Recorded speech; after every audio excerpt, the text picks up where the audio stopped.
าวมาฟ้อนวะเจ้าซื้อทำไมนักหลังมันหวานเจ้าไหนก็ชูหลานชูหลังสาวโอเคเอาสบายดี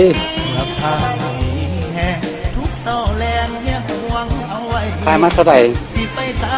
ขายมาโดนเนี่ยห่วงไว้ตอนเฮามีแห่บาดตอนสลากำลังวังสาเพียงแปลงไฟมาเหลือใจแห้งมีเงินแต่แห้งบ่มีเหลือใจเจ้าของกินเหล้าบองยาขายจังไดนั่งกันแถวอยู่ปวดมัดละ5 ดอกเหล้าล้านขวดแห้งยังบอกมีดื่มเหล้าบองยาแห้งผ้าให้นอนหลับดีบอกคือบอกทำอาทีเด็ดดีขายเฟอร์บ่มื้อนี้บ่ย่างโอ้ยข้าวเหนียวมีเนาะข้าวเหนียวไก่ย่างหมูย่างเบิ่งดูเปิดให้เบิ่งดูไส้กรอกเปิดอย่าเปิดให้เบิ่งดูมันบ่เต็มบ่เต็มโอ้ยบ่เต็มแล้วก็สิขายมันเต็มแดงแดงสะอ่อนเดลาคำแพงแต่แห้งไปหาบ่มีเหลือใจแห้งแห้งอยากแนวแข็งใจก็เอานำอยากนั่งเข้มกับนายมาทำแห้งสิยำก็ยังบ่มีย้ำบ่สาวน้อยรักน้ำไหลย้อยไหลละลายทีเงินในทงกับบ่มีแต่แห้งนี่ที่สุขเอาบ่ได้มาซิน See you every year yeah okay thank you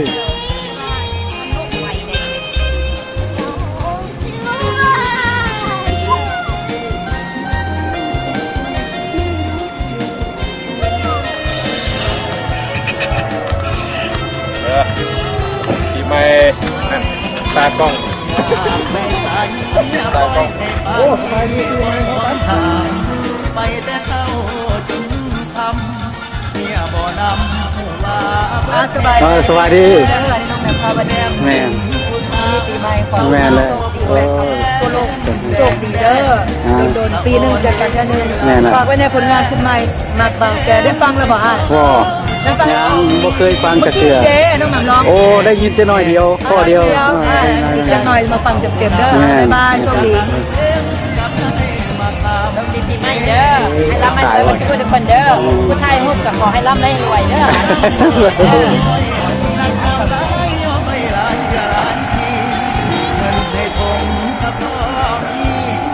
สบายดี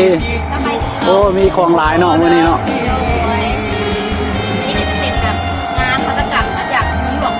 แม่ละแล้วก็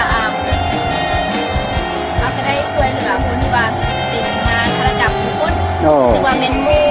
ที่ว่าเป็นทุกคนระดับเนาะแล้วเจ้ากัดส่งมาให้เราอยู่พี่โอ้ขายอยู่พี่โดยเป็นนะแล้วปกติจะขายอยู่อีโวแต่ว่ามื้อนี้ฮันแมนมีเมย์ฮันบอกว่ามีงานหุ่นลาวได้เป็นบอร์ดเลยว่าโอเคลองมาขายเบอร์ได้ขายไม่ได้ขายเพราะเป็นอย่างของมวลก่อนมื้อนี้แม่นแล้วก็เป็นงานประเพณีแม่ขายบ่ขายก็ต้องได้มาแม่แล้วอยู่ไสเดี๋ยวนี้ปัจจุบันนี้อยู่ไสแชมปาอยู่แชมปาเนี่ยก็บ่ไกลดอกแชมปาก็บ่ไกลกับประมาณ2 ชั่วโมงกว่านี่ไปจ้ะสวัสดีปีใหม่ค่ะเนาะสวัสดีปีใหม่เลยกระถางเบิ่งเห็นค่ะเบิ่งแม่นะสักค่ะเครื่องจิวเวลรี่แล้วก็ซีดีแล้วก็เครื่องเอของนักฟอนนักลำมีหมดทุกอย่างและมาในเบื้องนี้ด้วยเองอุปถัมภ์คำสูเครื่องแบบลาวๆของพวกเรามีสิ้นใหม่ผ้าเบี้ยงผมกรอบเพราะฉะนั้นทุกคนมาในบุญปีใหม่ลาวนี้ต้องผ่านไปผ่านมามีเวลาลงมาเยี่ยมและขอให้มีความสุขทุกท่านโชคดีปีใหม่กันมา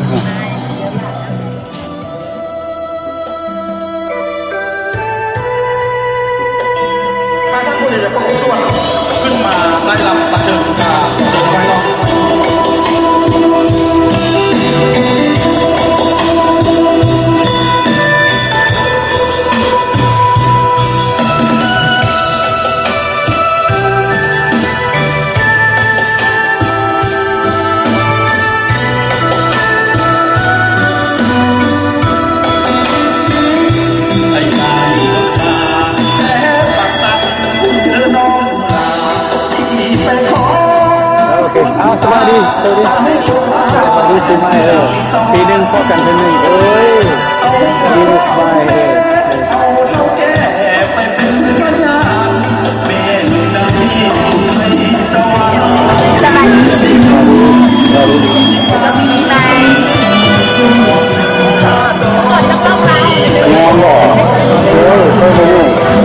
งามบ่งามแล้วก็เลยคลายแม่ล่ะเดี๋ยวส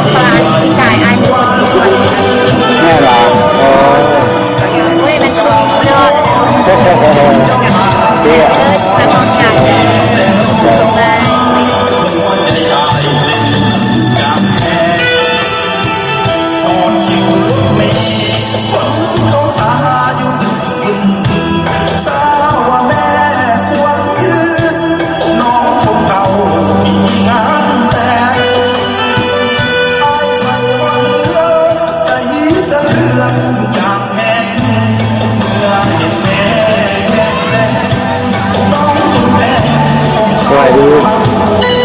เอาไว้คุยกันเรื่อย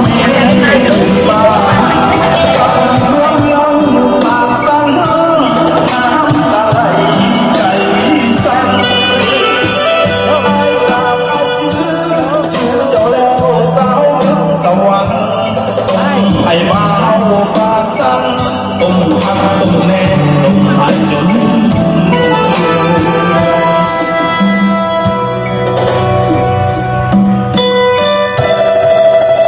โอเคท่านผู้เกียรติถ้ากำลังทยอยเข้ามาม่วนซื่นในบุญปีบ้านเราที่เส้น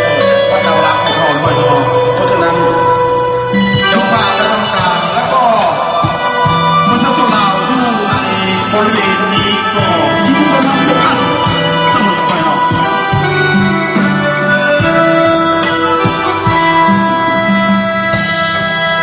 ข้าวสารอยู่บึงสาวว่าแม่ควรยืนน้องจงเขาที่น้ำแตกไปหมดเรื่องใจสะเทือนอย่างแห้งเมื่อเห็นแม่แก่น้องแม่ผมเข้าพักหูเมารถนี้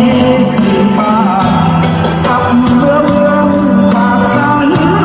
น้ำตาไหลใจสั่นไอ้ดาบไอ้จื้อตัวแล้วสาวสวรรค์ไอ้พาเอาปากสั่นต้องทำจริงต้องจน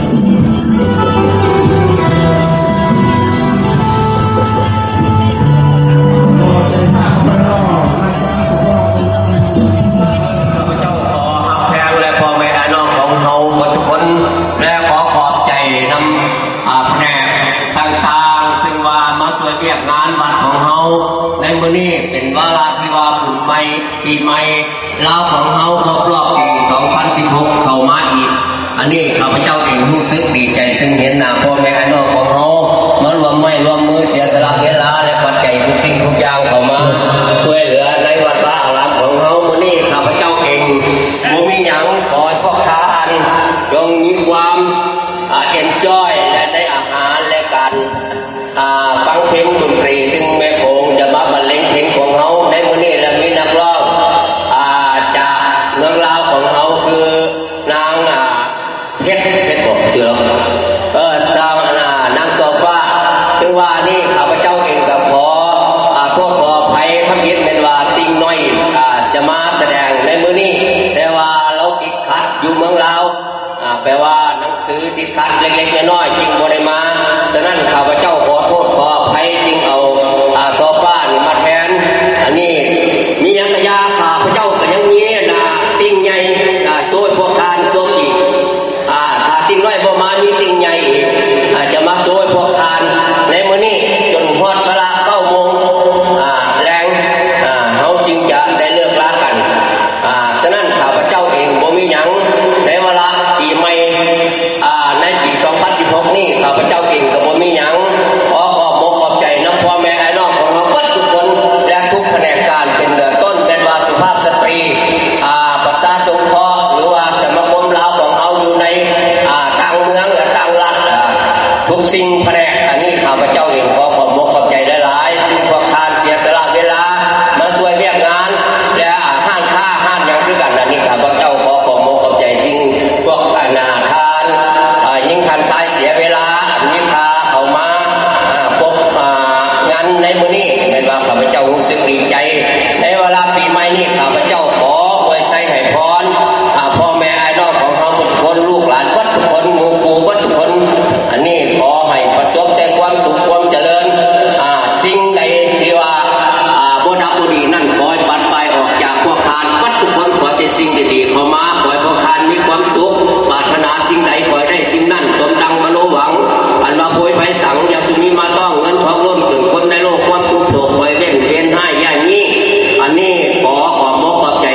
ำอวยพรของท่านให้แก่แขกผู้มีเกียรติที่มาร่วมในงานนี้ ก็แบบเดียวกับข้าพเจ้าจะเว้าเนาะแต่ว่าเพื่อนเว้าแล้วก็แล้วไปเพื่อบุญกันเสียเวลารายการบุญปีใหม่ลาวปีคศ 2559 เปิดเป็นทางการแล้วค่อยเนาะเพราะฉะนั้นจะได้พบกับนักร้องสองสาวสวยเพิ่นหมายก็ว่าปิ้งใหญ่ก็คือแหม่มพอดีเนาะนักร้องเสียงแก้มแหม่มพอดีที่เดินทางจากอุดรธานีไทยแลนด์นะครับเนาะแล้วก็น้องนางฟ้าที่เดินทางมาจากลาวไปพักผ่อนอยู่ที่ฝรั่งเศสแล้วก็ได้บินมาสหรัฐอเมริกาใน2 ทิศแล้วนี้ครับเนาะเพราะฉะนั้นขอเชิญพวกท่านตั้งใจและก็เตรียมการม่วนซื่นกับนักร้องและก็ดนตรีเพลงของปลีกโดยท่านขันมณีวงศ์ที่เดินทางเป็นแสนพิจิตรนะครับเนาะขอขอบใจขอให้ทุกท่านจงมีความสุขความเจริญบอกว่าครอบครัวอยู่ที่ทางบ้านก็ให้มีความสุขความเจริญคือกันนะครับเนาะเอาขอขอบใจ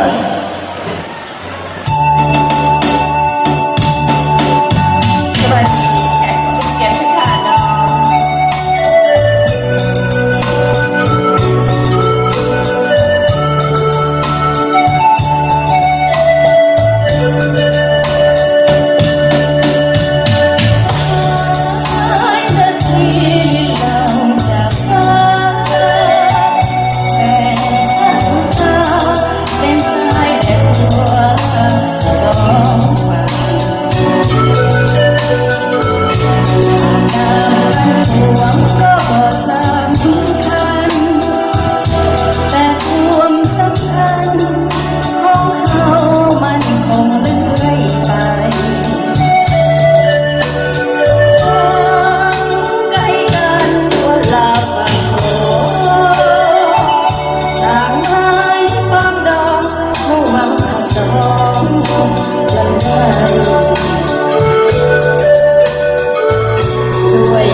ได้ซ้อมฟังของได้มาฮักไส้ในงานปีใหม่เฮามื้อนี้เนาะจะได้กะมามวนแล้วกันนะคะเนาะ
อากาศก็ดีเนาะ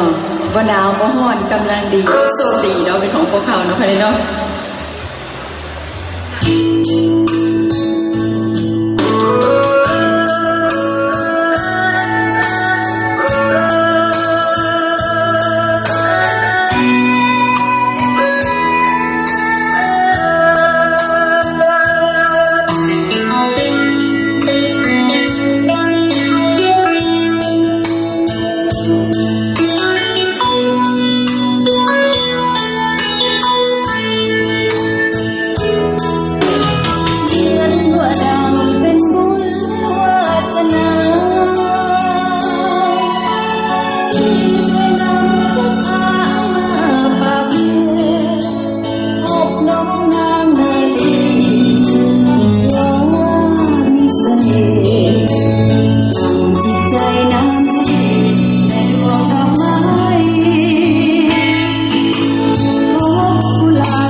อนเหลือเพียงความฝันคิดถึงบ้านหัวใจปวดร้าวสะอื้นคิดจากวันคืนแผ่นดินเกลียดแค้นหาบ่ลืมดอกนาเชียงดาละน้อยคอยอยู่สำลานยังควรค่าหนึ่งทุกวันบ่ลืมบางเขาเหนียวเสียง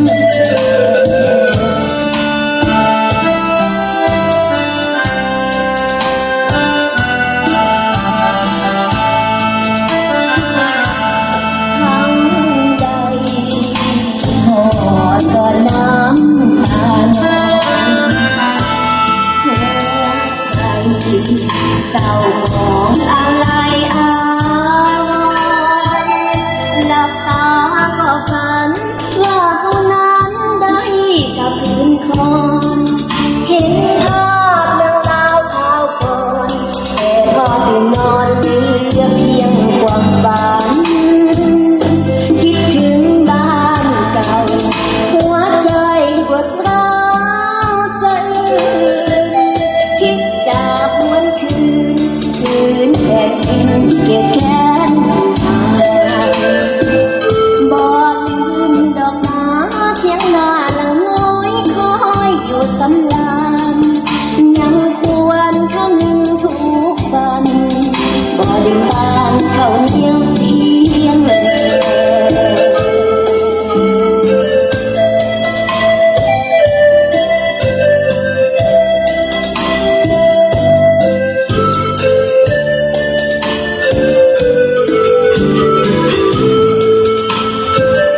ขอขอบใจเด้อสำหรับเสียงตบมือเนาะ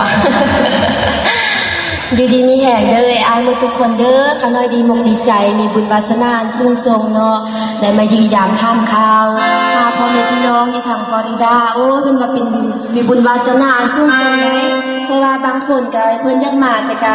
บ่มีโอกาสได้มาเนาะขาน้อยมีบุญอันสูงส่งที่เพิ่นให้โอกาสเมตตานางฟ้าเดินดินเนาะคนสู้ชีวิตว่าสัญญาของเพิ่น เอาฟังเพลงต่อไปเนาะมีและน่าบทเพลงที่จะมอบให้ทางทุกคนเนาะเอาเพลงซึ้งๆไปก่อนจะน้อยกับสิหายาวนอกจากอายหมดเลยขอขอบใจเด้อมือกลอง CNN เนาะ CCTV บอกนะ CNN มีทุกคนหน้าตาดีมาทางนั้นเนาะมองงามมือนี้เนาะ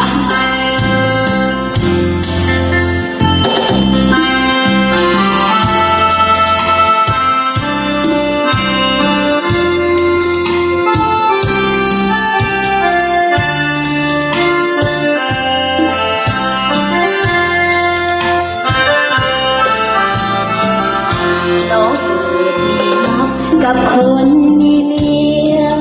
ทุกวันต้องนั่งดื่มเบียร์เพื่อเคลียร์หัวใจของตนเพราะเขาหักลูกภูมิใจกับเมียหนึ่งคนหักเอาแต่เขาบ่สนนี่แล้วเพิ่นจำจนต้องน้องหลงอาย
จะแก่เพียงใดไปยึดเจ้าได้เสมอก็แก่กระจังยังบ่ทันเท่ารักสาวน้อยในรุ่นได้เจอต้องลงละเมอหัวใจปากบอกว่าให้กับพ่อสาวไว้อย่าสุดฟ้าน้อยใจผู้ใดว่าเจ้าเห็นแก่บ่าวแก่มีความดีเลิศล้ำจากวัฒนธรรมของเราเฮามาก่อนสอนลูกสอนหลานประเพณีละเอียดอ่อนเห็นแล้วน่ายกย่องก็นวลละอองอายบ่าวแก่อุ่นใจหลายเมื่อได้ทักทายกับเจ้าบ่ว่าน้อยหรือเท่าก็หลงหักเจ้าทางนั้นฉันมีน้ำใจบ่มีภัยเปรียบเทียบทันคอยจะขอยืนยันจะหักแต่เจ้าอายบ่าวแก่ขอบใจเจ้าขอบคุณเจริญเนอะพี่น้องเราเจมบเรียเป็นกับหน้าคุณปีใหม่สบายดีพี่น้องทางออร์แลนโดแล้วก็ท่านผู้ชมทั่วโลกเลยนะเจ้าต้องการข่าวดีขอฝากไว้แน่มักเปล่าแก่เป็นผลงานของพี่น้องเขานี่แหละพี่น้องทางออร์แลนโดเป็นแต่งไอ้เลนินปากสันหรือว่าอาจารย์เลนินปากสันนะสบายดีเด้อแม่ป้าเด้อบ่าวแก่มีความดีเลิศล้ำผู้จักวัฒนธรรมของเราเฮามาก่อนสอนลูกสอนหลานประเพณีละเอียดของเห็นแล้วน่ายกย่องก็นวลละอองอายบ่าวแก่อบอุ่นใจหลายเมื่อได้ทักทายกับเจ้าบ่ว่าน้อยหรือเท่าก็ลงหักเจ้าทางนั้นฉันมีน้ำใจบ่มีภัยเปรียบเทียบทันคอยจะขอ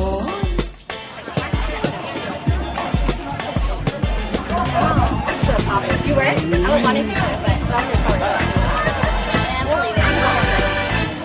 It's okay. It's the only one that I can hear.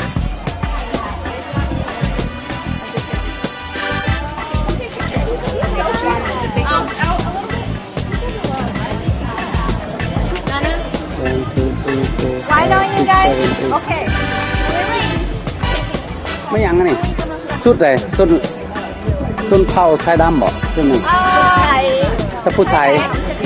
พูดไทยลาวนั่นแหละเขาสิเว่าแล้วเข้าลาว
ปีใหญ่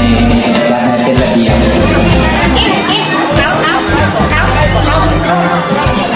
สถานที่แห่งนี้กสิมอบให้แก่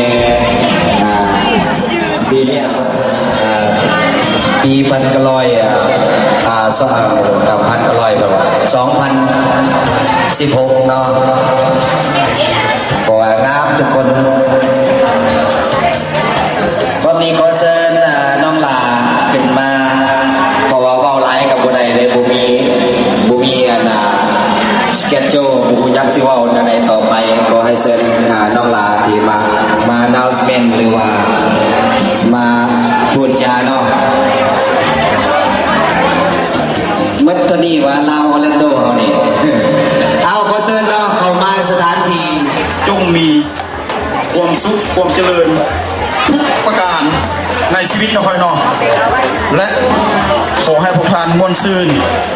กับงานบุญนี้ปรารถนาสิ่งใดขอให้ได้สิ่งนั้นและก็เวลากลับบ้านจงมีสุขมีชัยโดยความปลอดภัยทุกประการนะค่อยเนาะขอบใจได้เสียงกระซิบเนาะจากประธานหรือว่ารองประธานของเราแล้วก็นี้ก็เชิญน้องหลาเนาะประจำนาทีเนาะที่ว่ารายการของน้องที่เจริญเนาะก็เชิญ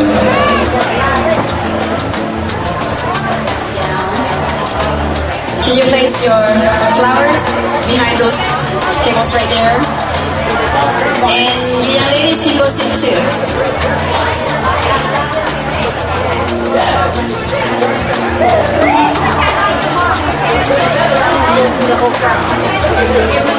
อาจารย์ก็จะเริ่มวิธีเป็นปีใหม่เขาเลยเนาะ So we just gotta go ahead and start off our party, New Year party, by the history of Laos New Year will be read by Miss B. Bohong. แล้วก็เชิญ Miss B. Bohong เนาะ So this is the history of the reason why we have a pageant. So why we have 7 beautiful ladies or young ladies. So here's the story, but read by Miss B. Bohong.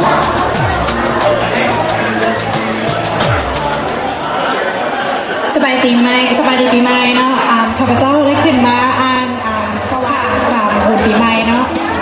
Lao people celebrate Lao New Year because of the following legend. Long ago, there was a rich man who married a very high and beautiful woman in a small town in a far-away land. Although they had been husband and wife for about 4 years, his wife did not bear a child. So one beautiful day, the rich man held a secret ceremony baking for a child from a big, tall tree called Ton Hai. At the Ton Hai tree lived a Tawabut. Tawabut is a male angel who lives at the bottom of the heaven. After hearing the request, Tawabut brought it to Panyain. Panyain is also a deity but has higher nobility and title and lives at the higher level of heaven. As a result, Panyain granted one deity named Tamaban, Buddha in the previous Yuka, to incarnate as a son to the couple. Then the wife of the rich man had a baby boy named Tamaban. Since childhood, Tamaban has received special training and education which allow him to know and do everything. Tamaban could answer any questions when asked. He was clever and knowledgeable. Tamaban was a great teacher and conducted many holy ceremonies for the people. Hearing about the extraordinary reputation of Tamaban, Kabinlapom, who was a deity and lived at the highest level of heaven, came down to the world to test Tamaban's knowledge and wisdom. Before Kabinlapom asked Tamaban any questions, he asked Tamaban to agree on his proposal. Kabinlapom suggested, I will ask you 3 questions. If you cannot answer them, I will cut off your head as a sacrifice to the teaching of Buddha. On the other hand, if you can't answer all 3 questions, I will cut off my head out of my respect for your knowledge. Tamaban agreed the suggestion and the 3 questions given to him were 1. Where is the virtue of the person in the morning? 2. Where is the virtue of the person at noon? 3, where is the virtue of the person in the evening. Govinda gave Tamaban 7 days to supply him with answer. Day 1, day 2, 3, 4, 5 went by quickly,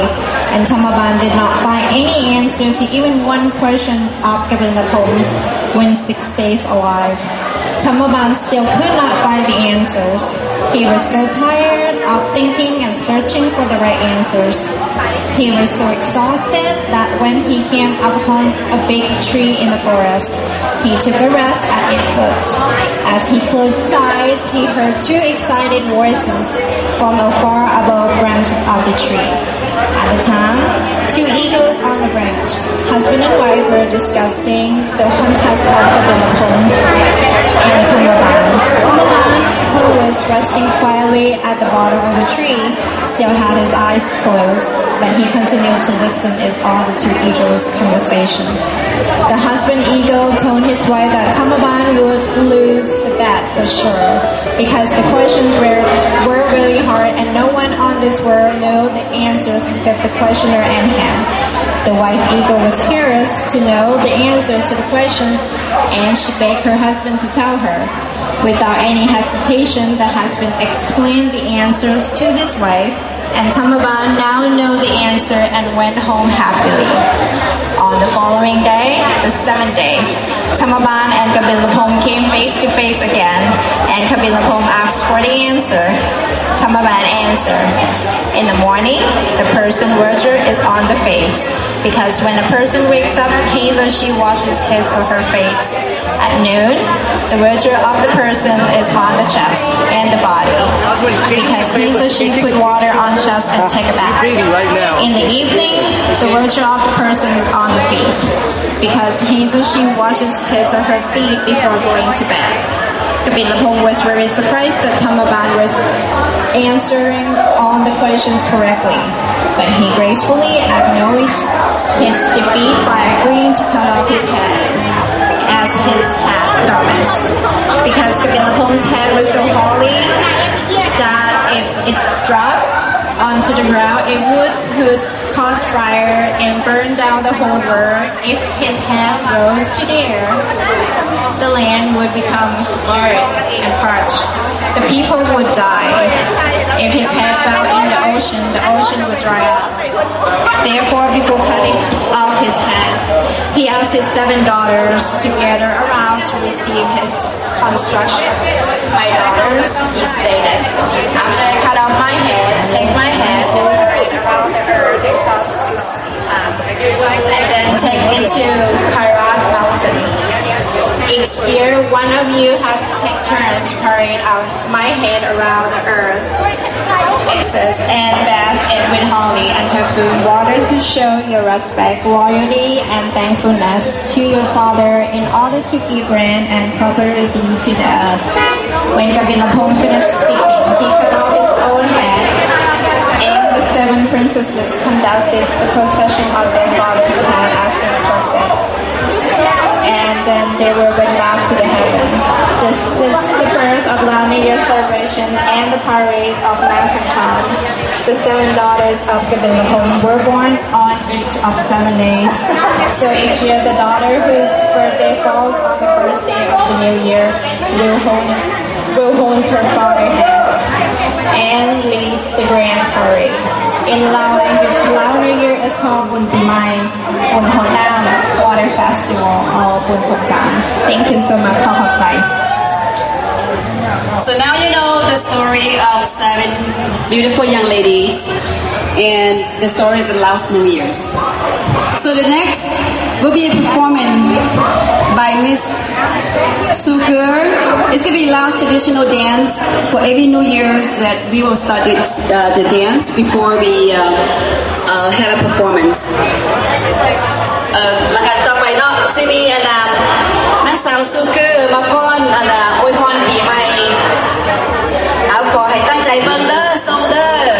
ขึ้นหลานสาวเขาน้องสาวเขาฟ้อนงามก็ขอให้ติดไม้ติดมือมาให้กันเด้อ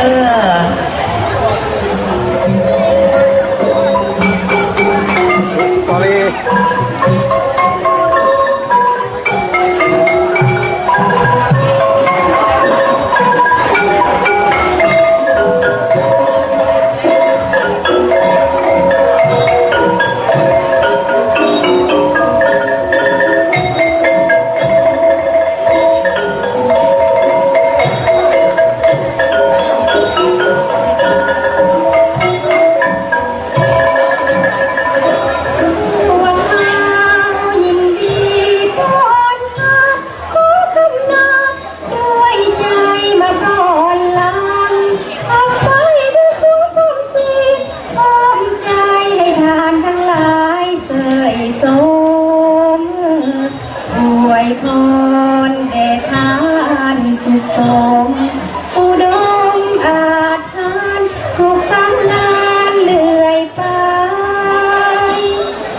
วยพ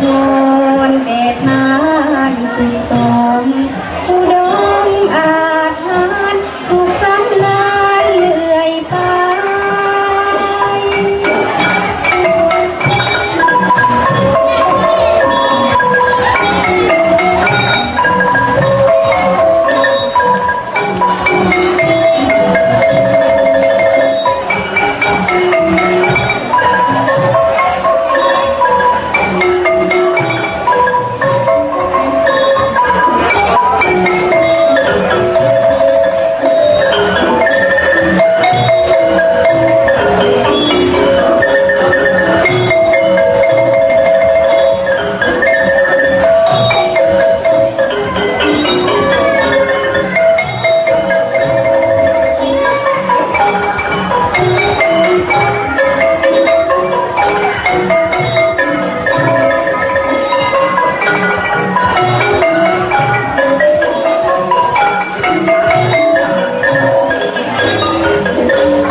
She smells so good.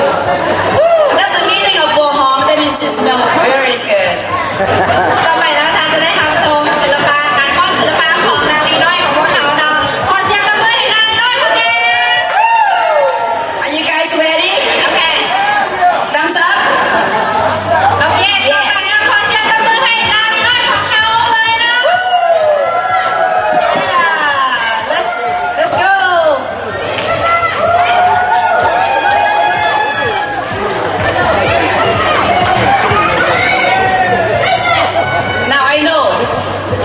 Make sure you have all the bills first before they finish. Enjoy the show.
สาวน้อยให้ได้งา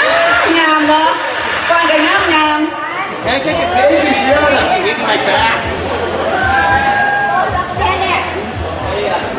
ปีหน้าเขาจะเอาหลานเขามาฟ้อนนำเขาซื่อๆดอกว่า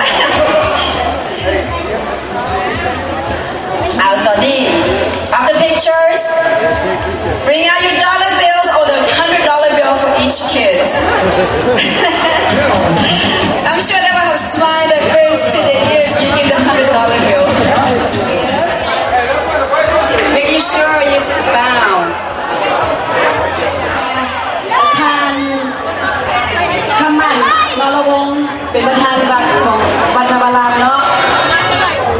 Happy New Year อันนั้นก็ขอเชิญเป็นป้าสมบูรณ์แล้วก็ทานคำมั่นมาฟ้อนระบบเนาะภรรยาตื้อมันขอเชิญแล้วก็ขอเชิญแขกชุมชนมาฟ้อนระวงนำกันเนาะให้มวลซืนมื้อนี้เป็นบุญบ้านเฮาให้มวลซืนเด้อ And we'd like to invite all the guests that you can come and dance, first dance of the day with the president of the temple, with his wife, for good luck. So make sure you come out and dance.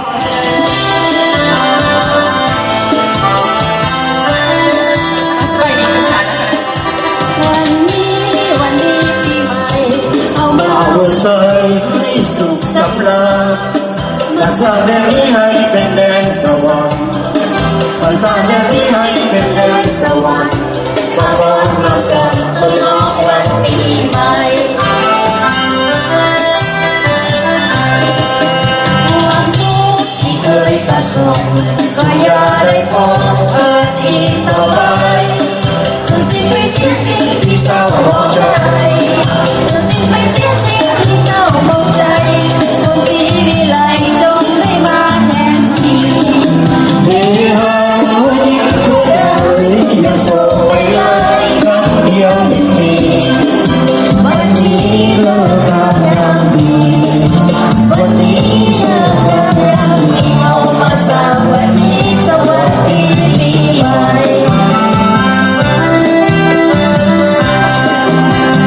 ใครจะจำคงคืนก็จงให้คืนชื่นสุขต่อไปไปสุขแล้วเขาอย่าแก้ผ่านไปไปสุขแล้วเขาอย่าแก้ผ่านไปเอาไปใส่ให้ทุกท่านโชคดีเอาเจ้ากันไปเดินเราโชคดีทุกคนเนาะขอให้ทุกท่านร่ำรวยสุขภาพแข็งแรงเนาะอายุยืนยาว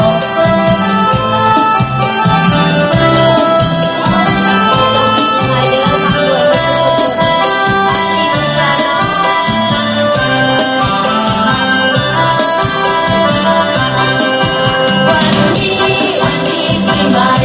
เอามาไว้ใส่ให้สุขสำราญมาสร้างเรื่องนี้ให้เป็นแดนสวรรค์สวยสร้างเรื่องนี้ให้เป็นแดนสวรรค์มาฟ้อนรำกันฉลองวันปีใหม่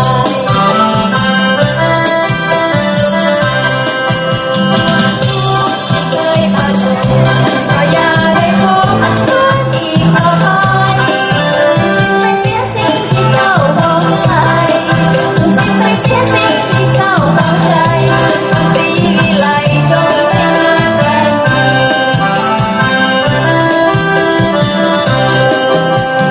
ให้รักวันเอ่ยอย่าส่งไปเลยครั้งเดียวหนึ่งทีวันนี้เลิกงามยามดีวันนี้โชคงามยามดีเอามาสวัสดีสวัสดีปีใหม่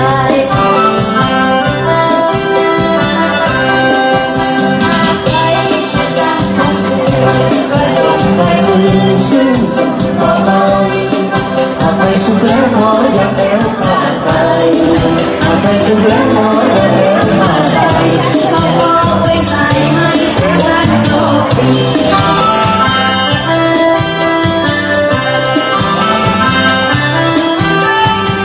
ขอให้ทุกท่านมีความสุขหลายๆเถิดเนาะ โอเครอบต่อไปซิมีรายการแบบว่าฟ้อนโชว์จากนาฏ ศิลป์ลาวอวัดนาบาราม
ทาง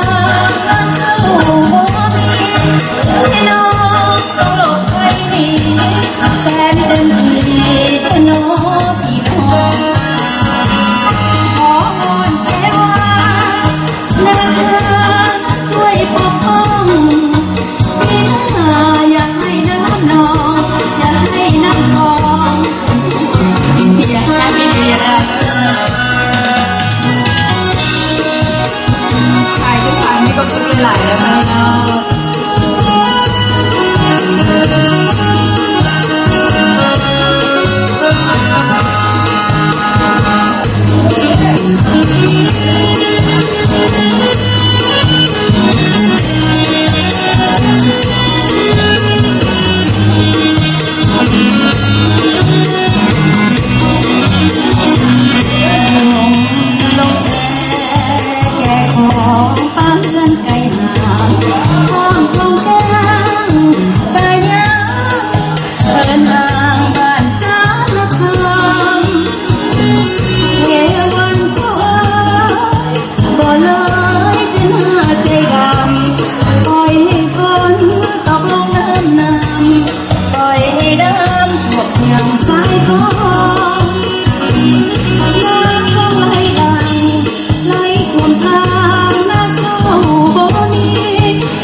We are staff.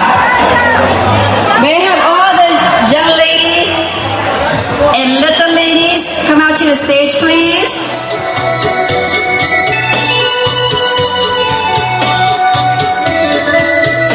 ถ้าน้องสาวหลานสาวเขามาอยู่บนเวทีแล้วขอเชิญท่านสุภาพบุรุษมาจับจองน้องสาวเขาได้เด้อกับหลานสาวเขาเด้เลือกเอาสักวันนานๆได้ก็ต้อง And welcome all the guests too. You can dance with them.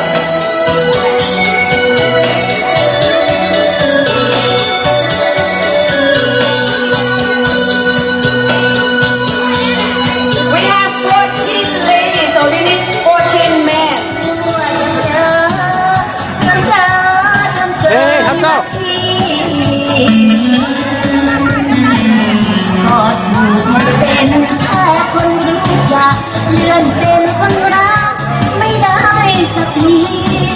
จึงทำให้เขาอยากเห็นเธอเป็นทุกข์ใจวันอยู่ไกลๆเจอหน้ายิ้มให้ด้วยสายตาคอยเล่นให้เล่นกันที่พอช่วยได้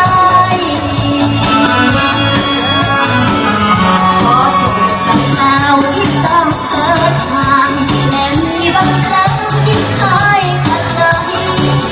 บางอย่างที่ขอว่าใครจะที่หัวใจต้องห่วงแทนคนที่ไม่ใช่แฟนทำแทนทุกเรื่องไม่ได้เหนื่อยก็รู้เหงาก็เข้าใจแต่ไม่อาจให้ยืมอ้อมแขนคนที่ไม่ใช่แฟนทำแทนทุกเรื่องไม่ได้หน้าที่ตามทางนาเจ้าห้ามเดินก้าวล้ำเส้น You guys, we are ready for the pageant. ขอเชิญทุกท่านมาตนาเวทีเด้อสิประกวดนางงามเฮาแล้ว They are loved by each one of you, so they can give you guys the best smile they can. So, please step forward so you guys can give them support. Are you ready, V? I'm ready. Okay. Come on up. Here we are. 3,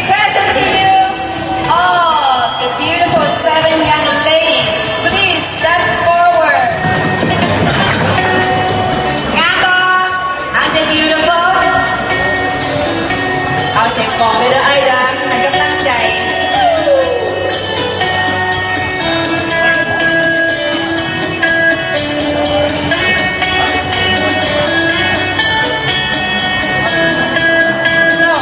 Before we start the pageant, we would like to introduce you guys the judges, and please do not block the judges. They are right on my right hand side. There are 4 of them. If you are in front of them, please sit down. So the first judges is Miss Samala Sangmani. นางนำคณะกรรมการนางผู้ทำให้เป็นทานนางสมราแสงมณี And the second judges is Mr. Han Jalan Suk. ทานพรเจริญสุขขอยืนขึ้นให้เด้อขออยากเห็นหน้าเห็นตา Can you please stand up so we can see your face and wave everybody? And the third judges is Miss Nuan Chan Wong Pajan. ผู้ที่3จะเป็นท่านนางนวลจันทร์วงศ์ผจันทร์ And the fourth is Miss Bunyong Phu Pasai. ผู้ที่4เป็นท่านนางบุญยงภูพิสัย Ladies, please note that all the judges will judge for Miss Popularity only, not for the beauty, for the Miss Popularity only. So do your best, smile nicely, and dance nicely, and bounce nicely, and speak softly. But make sure everyone can hear you when you speak. มาแล้วเนาะคณะกรรมการทั้ง4ท่านแม่นเพิ่นจะตัดสินโดยให้กับคนใจมหาชนเนาะโดยการนุ่งถือการเว้าจาห้อยยิ้มการย่างแม้กระทั่งการฟ้อนเนาะ The dance that they will dance with the sponsor, that will count for Miss Popularity. We give them 2 dances. Once with the president of the temple is for practice only, but the second dance will count for Miss Popularity. ซึ่งลำวงนางจะมี2ลำวงนางก็คือลำวงท่านี้คือมีแต่เพียงให้ practice ซื้อให้ทดลองซื่อๆเนาะและลำวงข้างที่2จะเป็นการคณะกรรมการจะเบิ่งว่าการฟ้อนนั้นงามขนาดไหนเนาะแล้วเพิ่นจะให้คะแนนตามนั้น Are you guys ready? Ladies, this is your time of the year. You dress up beautiful and pictures. So I know everybody love picture and dress up, so smile, do your best. So the first contestant. ผู้เข้าประกวดหมายเลข1ได้แก่นางสาวปรินาไสยวานอายุ13 ปีสูง152เซนติเมตรมาจากเมืองแซนต์พีทศึกษาอยู่ที่วิทยาลัยแซนต์พีทสเบิร์กอนาคตเพิ่นอยากเป็นนักสังคมวิทยาสนับสนุนโดยห้านอาหารไทยพับโดยแม่นางพานางดาวิดา เราอยากขอบใจสปอนเซอร์ของน้องทานเพิร์มไทยรีสอร์ท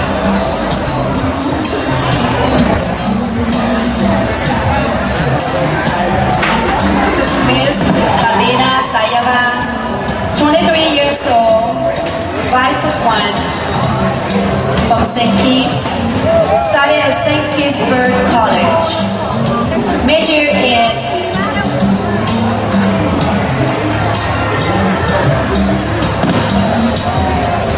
sociologist, and hope to help underage victims in the future. Sponsored by Pad Thai Restaurant,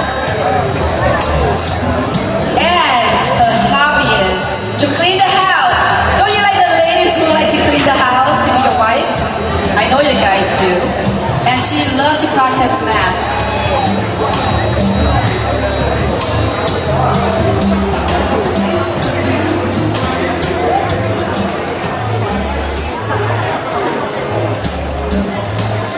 Isn't she beautiful?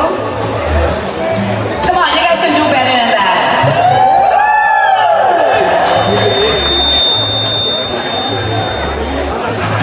ต่อไปหมายเลข2ได้แก่นางสาวปริตาไสยวานอายุ17 ปีสูง152เซนติเมตรมาจากเมืองเซนต์พีทศึกษาอยู่ที่มัธยมศึกษาตอนปลาย Pinellas Park อนาคตเพิ่นอยากเป็นท่านหมอโปรแคลสนับสนุนโดย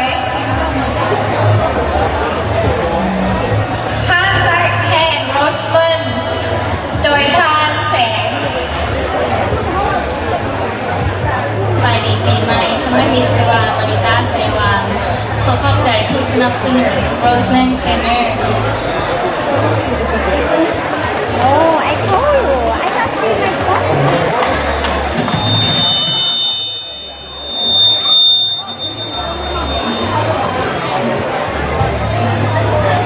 Number 2 is Miss Malita Sayavan.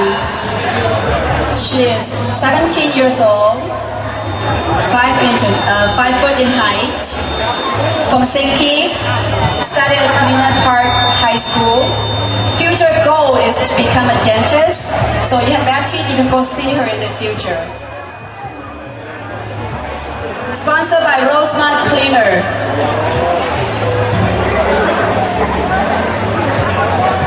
And the sponsor name is Mr. Singh.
From Tavares,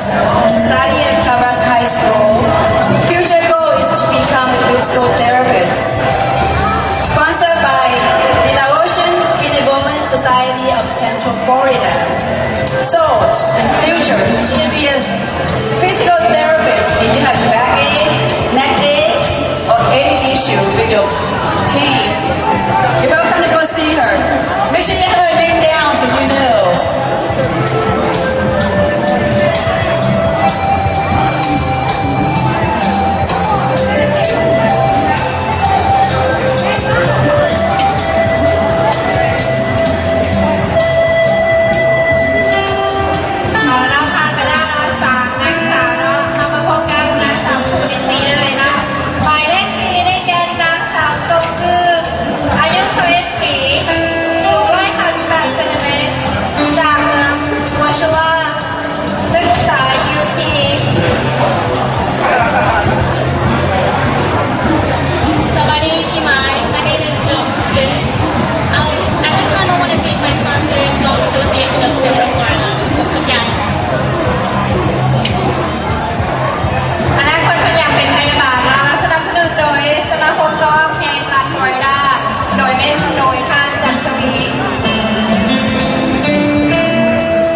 years old.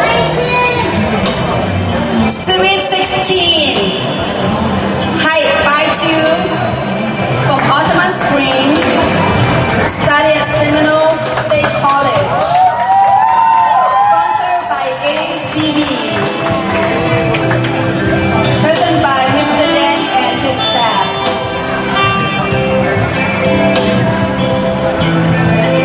And get this. Her hobbies are powerlifting and love hanging out with great friends and beach. Who don't want to go to the beach? Come on.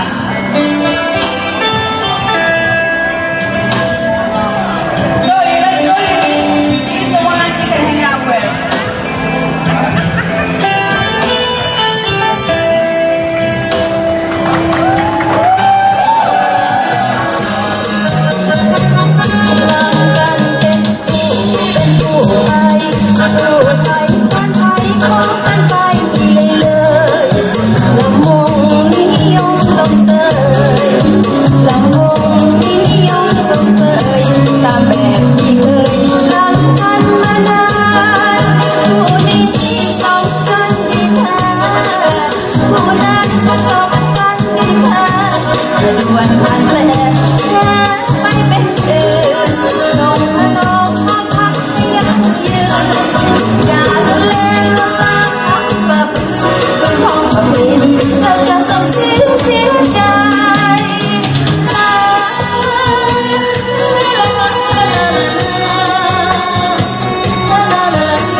กินโจ๊กมาแต่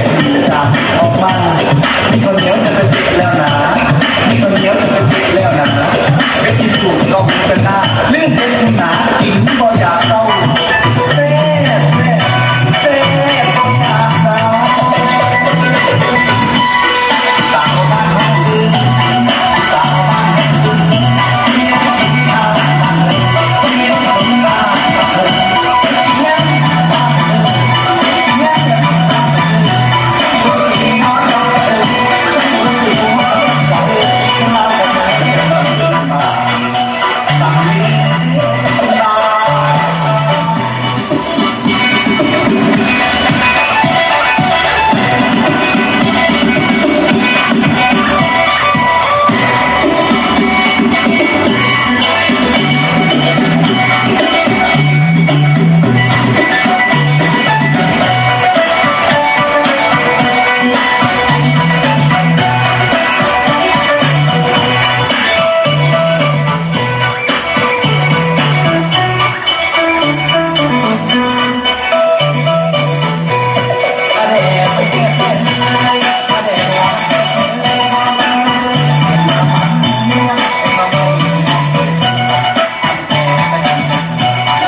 from Batnabaram will have a little gift for our young ladies. Mr. Kaman, are you around? ขอโชว์ๆแน่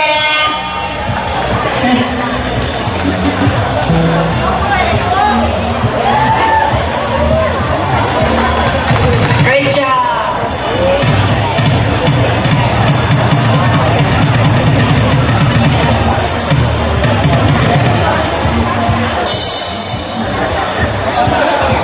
I know what's in the envelopes.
excited yet? Come on, audience. At least say yes. Woo. Number 6, Miss Angel Tran,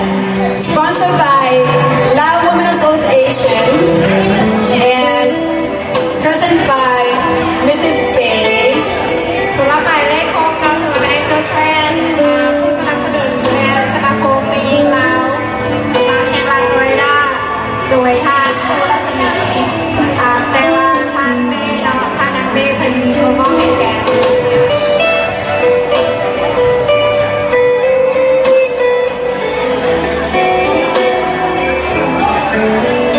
Last but not least, number 7, Miss Paola, sponsored by ABB and the present will be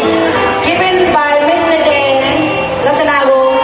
สำหรับหมายเลข7เราผู้สนับสนุนแบรนด์ ABB โดยแม่ทองแดงรัตนาวงศ์เป็นผู้มอบให้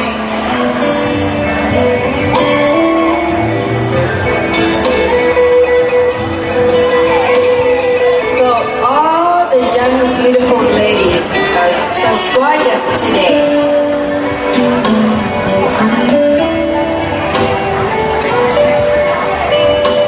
So 5 minutes over. Assistant, please pick up the box and go count the tickets. เอาละในทางนี้เราทำกันได้คู่แล้วเราเป็นไทยจะได้เป็นงานสังขารประจำปีพ.ศ. 2559บนชะตาเบื้องต้นเนาะเดี๋ยวเราก็ได้คู่แล้ว Can we have number 3, 4, 5, 6, 7 step a little bit close to number 2, please? Yes, there you go. Number 7, you're too close to number 6. Not too close, okay? So this is beautiful young 7 contestants. And there is going to be a gift from a sponsor for each young lady. Did you hear your name? Please step forward. I know there's a substitute for some of the sponsors not here.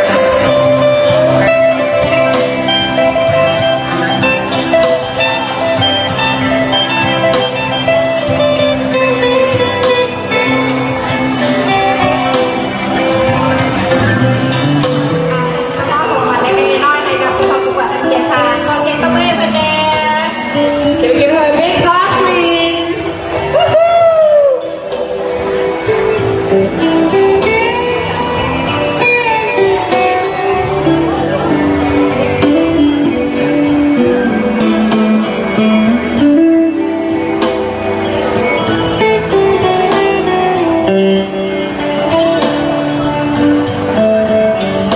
One picture with everyone, please.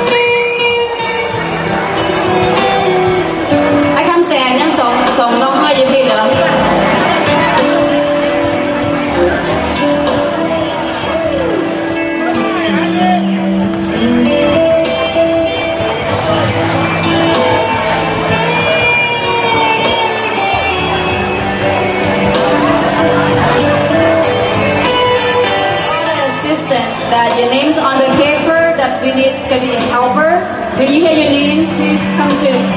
the left side of the stage. Thanks all the organizer for the pageant. Mrs. Pro Lasami, Mrs. Somala Sengmani, Mrs. Nuat Nayane, Mrs. Yai Intavongsa, Mrs. Pet Noi Suwannala,